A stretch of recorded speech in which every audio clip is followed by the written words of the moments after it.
So, though this may fly in the face of all the palettes and the add-ons and the injections, I'd like to perhaps explore simplicity as a quote-unquote beauty product. Like, comment, and subscribe. Greetings. This is Body-Culinary, sending you all some warm, positive vibrations. So I just wanted to check in today with you all, and just to share just the progress and maybe perhaps some insight for those of you with very fine hair, fine Afro textured hair that is not very dense. And one of the things I wanted to share that I was reflecting on today is just simplicity. Relaxation, which is one of my biggest things, and it's a big focus for me. Interesting, because we're in such an environment that can be like not relaxing, that is actually quite triggering, from the screens to the people we're dealing with to the pace that we're moving at. So I find that I strive to find simplicity in the way that I move and I live, because I prioritize the relaxation, because I need it more than I need wheatgrass, more than I need supplements. I need the relaxation. So my grooming regimen, and I love grooming in the sense that it's very nurturing and it's very self-soothing and it's positive and it's accessible. So grooming for me, I need it to be luxurious yet very simple. So someone with very fine hair, that's one of the reasons why locks, and I have Afro hair, so I like to call this Afrolocs. It works for me. And I noticed that a couple more of them today are joining together, which is fine. So I realized it's not a lot of hair per se. It doesn't look like a lot. And if you look at the intro video on this channel, you'll see my hair in a double strand twist out. And it's interesting, I thought it looked very full back then for my hair. I've always prioritized styles, right? I made up in my mind, well, let's just find styles that look good for my hair, right? That work for my hair, right? So I found over the years that is double strand twists, variations on a double strand twist, as I've looked around YouTube and found different folks with kinky, fine cottony hair, yet at the same time their hair is much more dense. So even when I would try those different styles, they didn't look the same on me. So what did I do? I got very quiet so that I could listen to my intuition and feel my hair, and self-experimented. Way back in the day, I used to do black gel. That was probably the only chemical that I used in my tenure as a return to natural.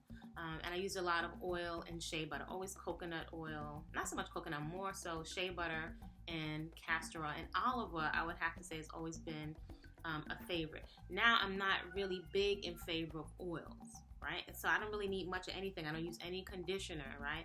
And that has all been very freeing to me in terms of freeing myself from feeling like I'm enslaved to things and products. So simplicity is a state of mind, and it's relaxing, and I love it. It frees me up. Now that doesn't mean I don't like things, material things, but it's only but so much that I can maintain, because too much material things means more work for me that I have to take care of. So over the years, I have worked with myself to change and shift my mindset from really having the things that I really love, enjoy. So with food, with clothing, less is more.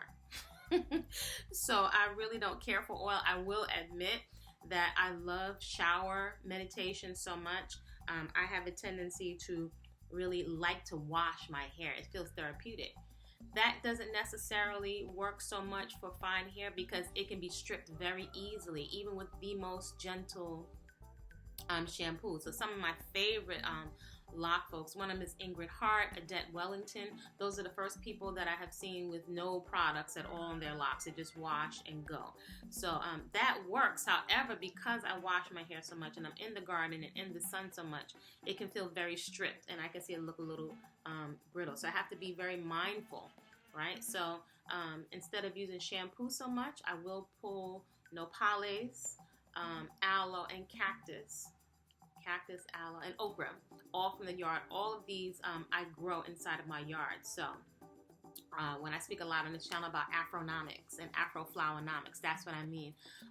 Women, especially Afro women, instead of all that time, energy, and resource being leached out, right, to circulate that energy, right, for the folks that have this unique beauty stamp, to circulate that energy and in a very tangible way, those economics back to those women and girls that have this unique beauty stamp. Also understanding there's a lot of culture wrapped in the ritual of our grooming in the most practical sense.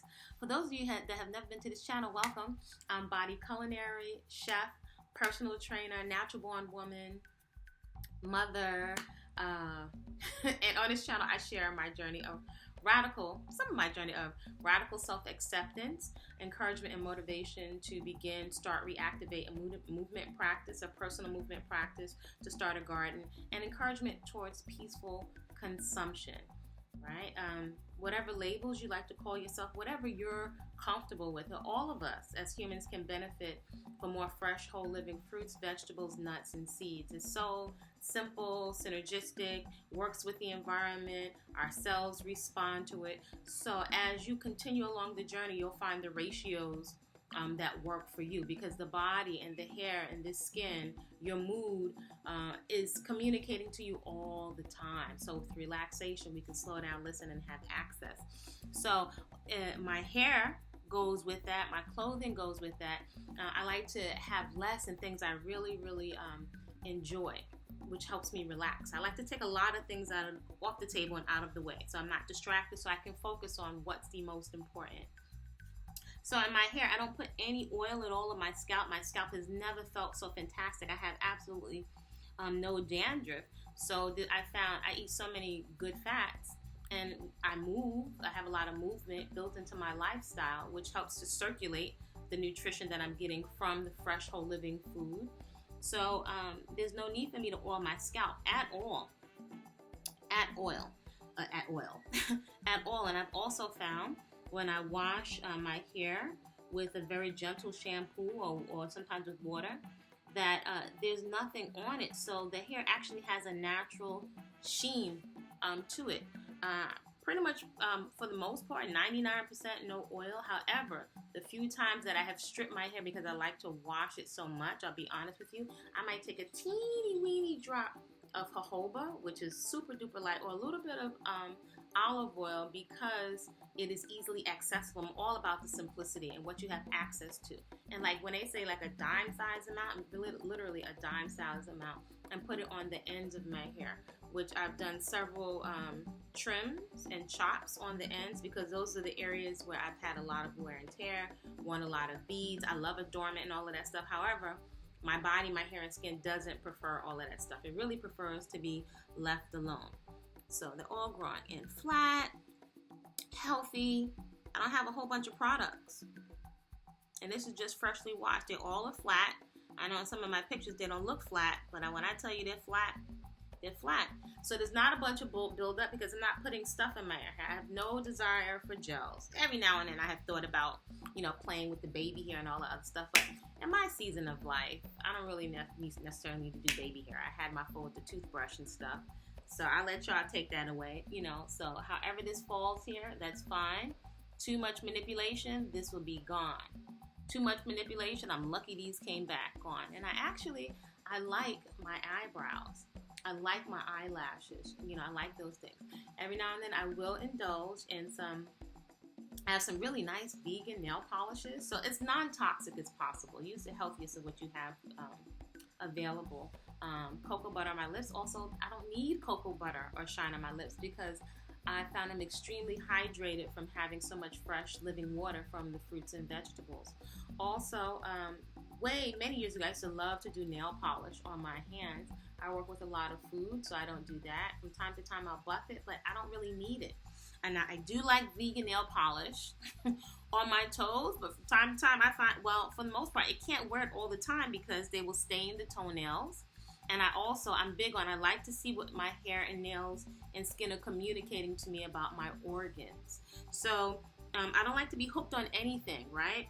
I like to see, make sure you don't have any discoloration or any fungus, and see what your circulation is doing. So being I've trained my eyes to be comfortable with what I have, then I don't feel a sense of psychological loss when I don't have anything on. So I like being foundation free.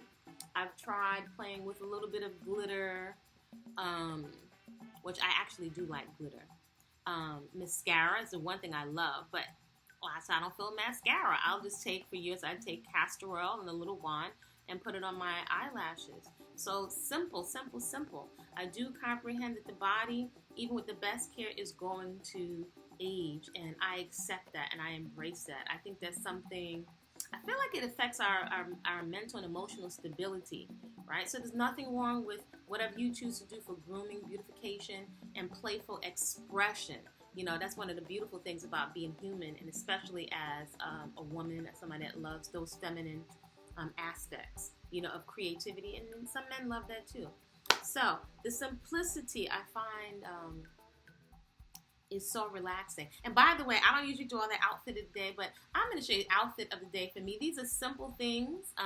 They usually have these at the African Street Festival. They're like a bronze or a brass. I like things I can wear every day that don't drag my earlobe down. So I usually have my cowrie, which I have over here, my little monkey. My Afro amulet, I call it my, say hi, banana. So this is my cowrie, my sacred cowrie. So I'm going to put that on. This weighs hardly nothing. I don't like a lot of stuff on me. I had somebody make this special for me, Afro. The same person also made this. So I like to wear things that have meaning. And I do love things that are thrifted. So one of the nice things about eating whole, fresh, living foods is your body can regulate to a nice, natural, healthy weight, right? So today, my little outfit of the day is a little jumper that's thrifted. I like it because it's comfortable. And for the first time in years, and this is only like if I'm going somewhere special, I have a little bit more than a kitten heel, because I'm playing dress up in the house. Now, I need sensual functional. It's like what I like to call my style. Very practical and functional.